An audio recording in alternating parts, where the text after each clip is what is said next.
I thank the representative of Panama for his statement, and I give the floor now to the representative of China. Chair. Thank you, President. I thank you for convening this emergency open meeting.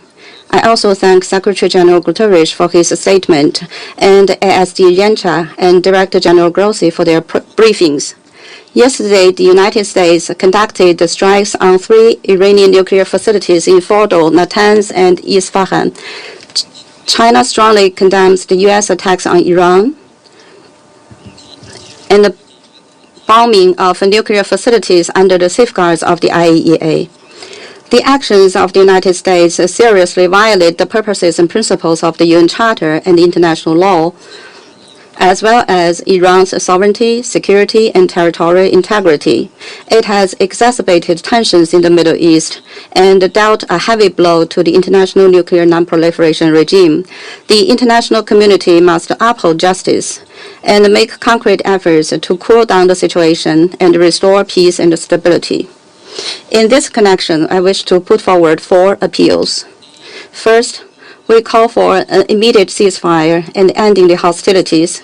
In the context of the abrupt escalation of tensions in the Middle East, China is deeply concerned about the risk of the situation getting out of control. The parties to the conflict, Israel in particular, should reach an immediate ceasefire to prevent a spiraling escalation and to resolutely avoid the spillover of the war.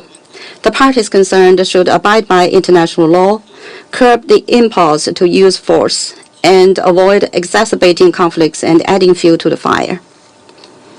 Second, we call for effective protection of civilians.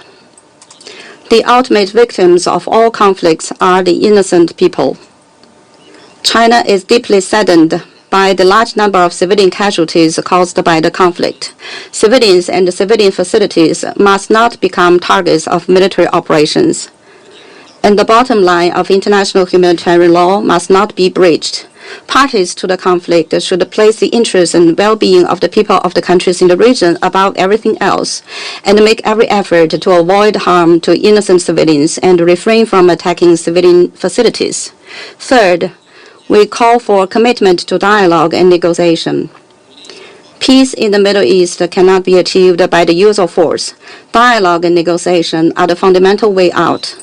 At present, diplomatic means to address the Iranian nuclear issue haven't been exhausted, and there's still hope for a peaceful solution. Parties should stay firmly committed to the political settlement of the Iranian nuclear issue and work to bring it back onto the track of a political solution through dialogue and negotiation, with a view to reaching an agreement acceptable to all parties. Fourth, we call for swift actions by the Security Council. The Security Council has the primary responsibility for the maintenance of international peace and security,